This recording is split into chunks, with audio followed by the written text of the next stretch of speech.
I don't have actually that much time because I need to go get ready, but I have about 10-15 minutes and I thought to share something with you, which is what I call playful brush mark making.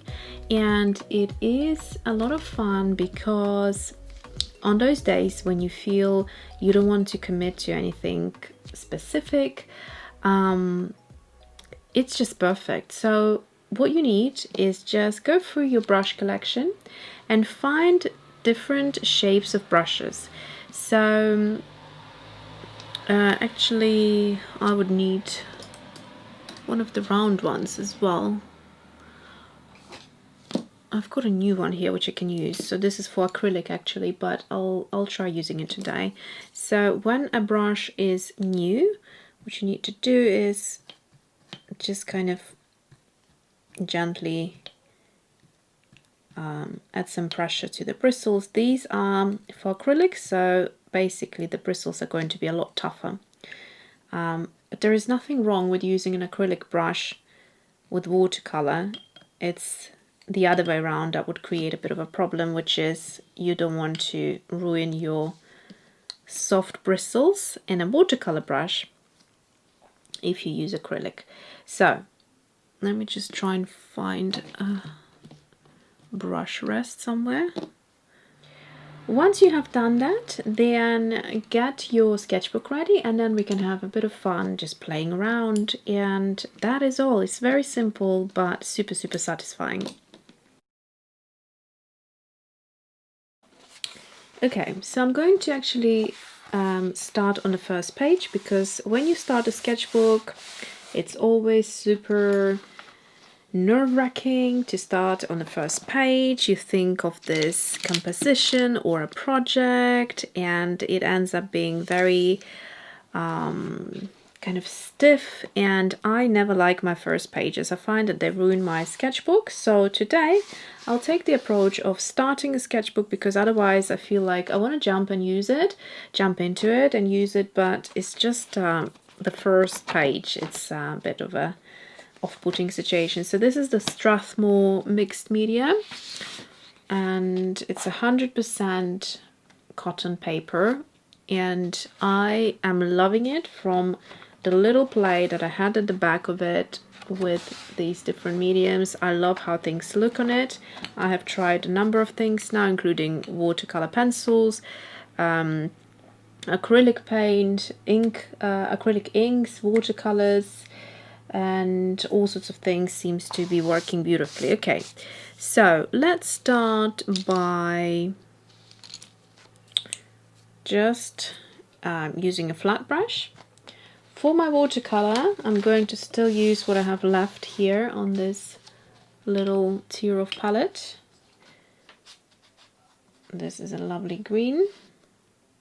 So, flat brush. Flat brushes are great for making little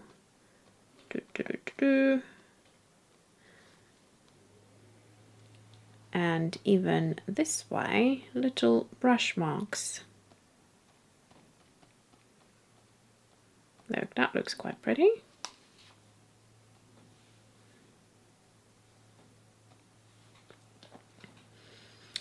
Okay, so that's that. Simple flat brush. Next thing we're going to go into, let's go into this one, which was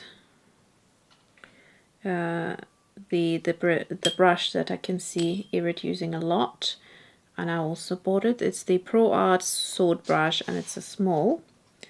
Just going to go in a bit of color here, and it's just great for a bit of fun, a bit of play. It's a very playful brush.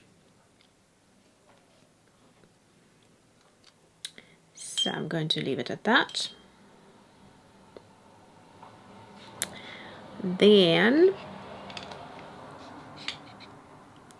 I don't need this brush because it's similar. There's also another flat brush. Okay, let's do these ones. So I've got two sizes here. This is the Silverline, I'll try to link you to the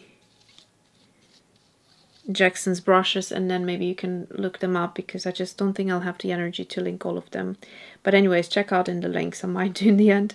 Okay, so Jackson Silverline, so this is the comb brush. I've got it in two sizes, 3/8 and 1/2, which is 1/2 inch and 3/8 of an inch. I'm going to use the larger one, and I'm going to go into this color here and show you what this brush does.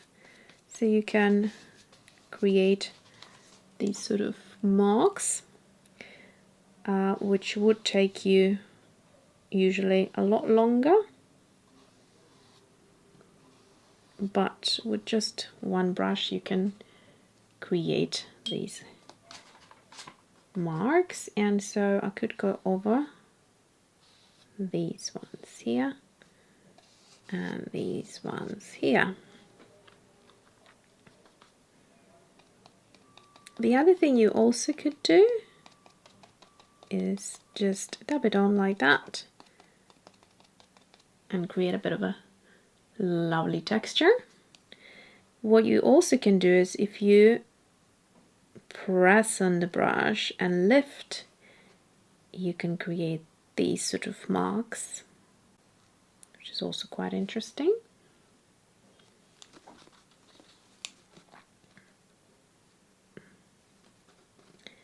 So that basically at the top you have this like a hedge looking thing. Great if you are into landscapes and you want to paint the hedge. This would be like 2 seconds of a job. And the other thing it actually does, I'm going to show with the green, is kind of like grass looking thing. Very quickly you can create a bit of a landscapey grass area. And look, if I had a different color and would dab it over, it would look like flowers. Let me go into this brownie color. So if I'm just going to dab it over like so, we have something that looks like flowers. Cute, isn't it? Okay. I'm also going to play around here on the side just to create different brush marks that I think look really, really pretty. And now let's go into a couple of these brushes. I'm just going to select them. So there's an interesting one. So this is called Stroke. So it's a longer flat brush. Let's go into the green again. And what you can do here is just do a bit of this.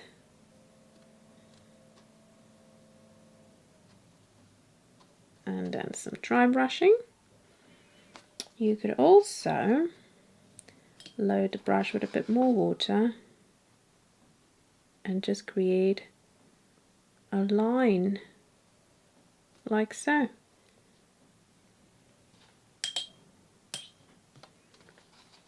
And just for fun, I'm going to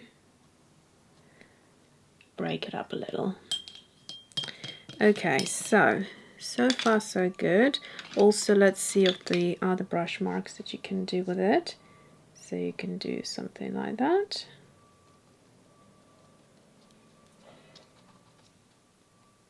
I love how it sort of starts off quite dark and then goes into light.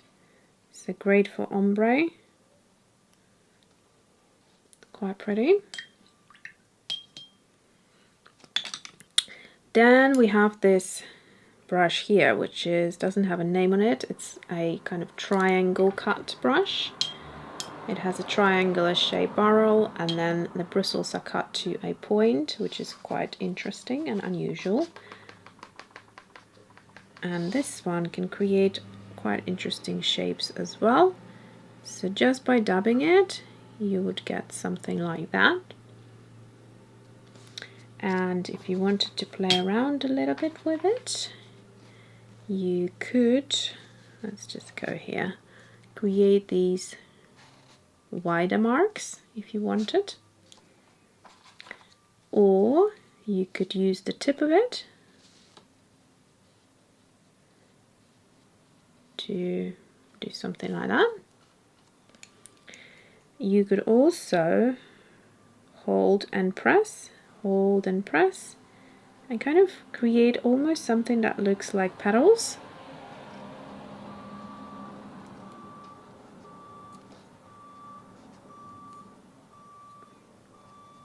Like that.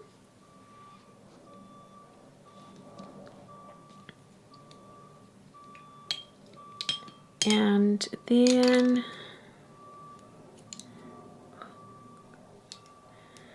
we have this cat's tongue. I've got a very small color or number here, so a bigger would be better. You could get more interesting shapes, but yeah, mine is this one. Again, just on its own. Lovely bit of pattern. And then these are great for kind of press and lift type of thing. And then we have this small one, which is literally just creating dots. And I'm going to go into this dark green. Doesn't hold water at all. So what we're going to do here is just create little dots like so. Fill up the space.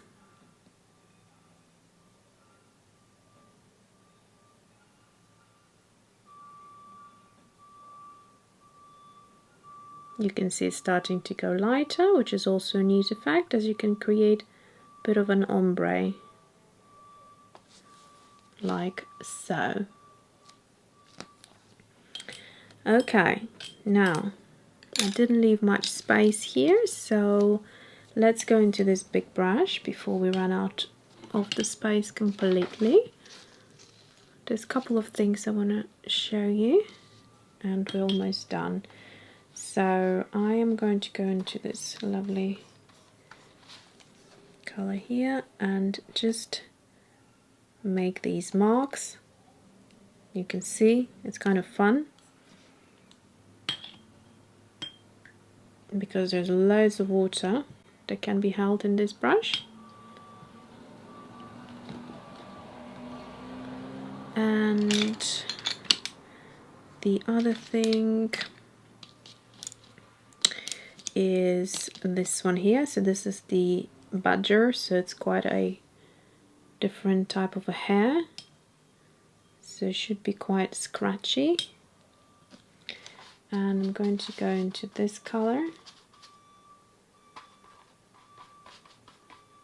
and let's see. Oh, that's quite interesting.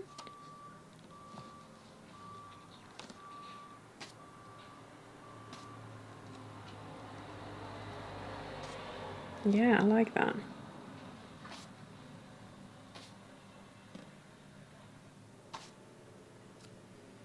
Okay.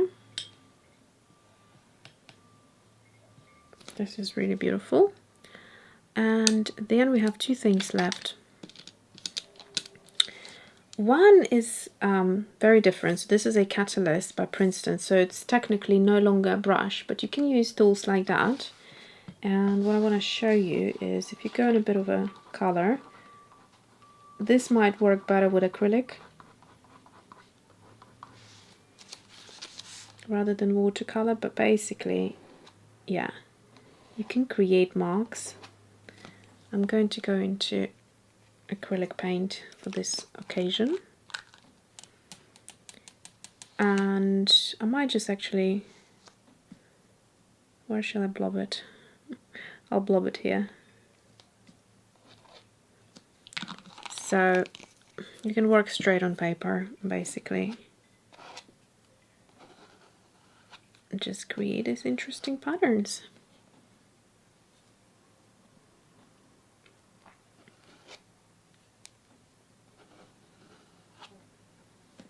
And that's it.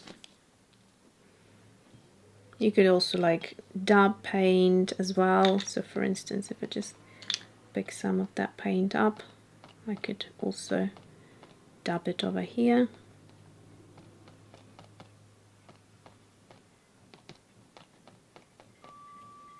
It's quite neat. I'm going to do a bit of dabbing over here.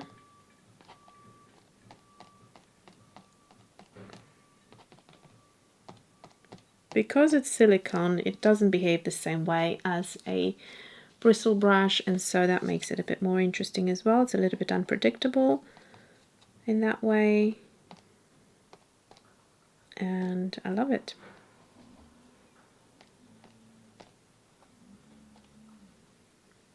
Okay, just like that. All right.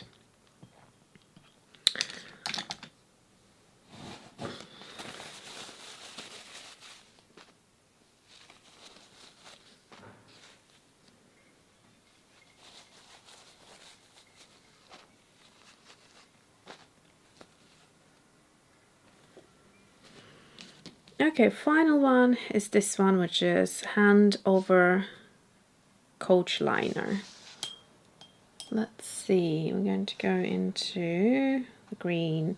This is fun, totally unpredictable and totally uncontrollable, but it's just loads and loads of fun. It's like as if you're drawing with your left hand. That's how it feels.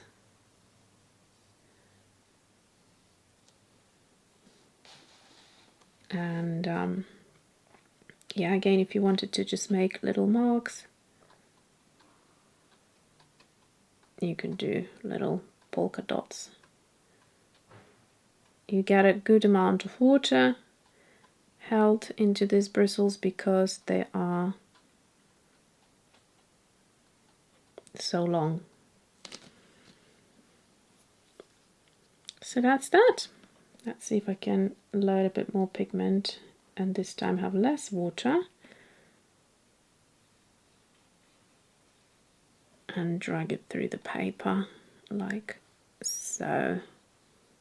There we go. So you don't get like the thinnest line. It's more of this similar thickness throughout, but it's the line doesn't break up, because otherwise that wouldn't. If it was a shorter brush, you would have to load up the brush with water quite often, which in this case you don't need to do, and also giving you that element of abstract because it's so different to work with. Yeah, it's quite interesting.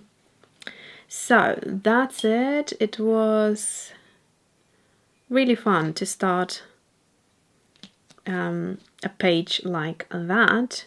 What I probably would do as well, just to finish it off, just add some gold splatters, just so that it kind of looks at least a little bit more fancy and not just as a, you know, kind of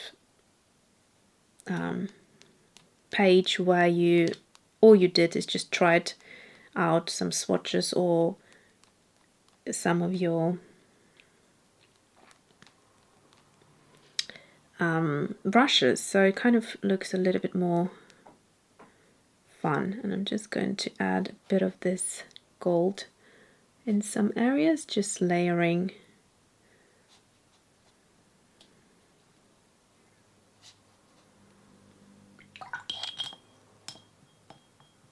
And just using a bit more water just to make things smooth. And that's it. Maybe a little bit here, just like that. Maybe one here, just for fun. Right here, I feel like would be good. That's it. So I can still see everything, but it's bringing it a little bit more together, I find. Yeah.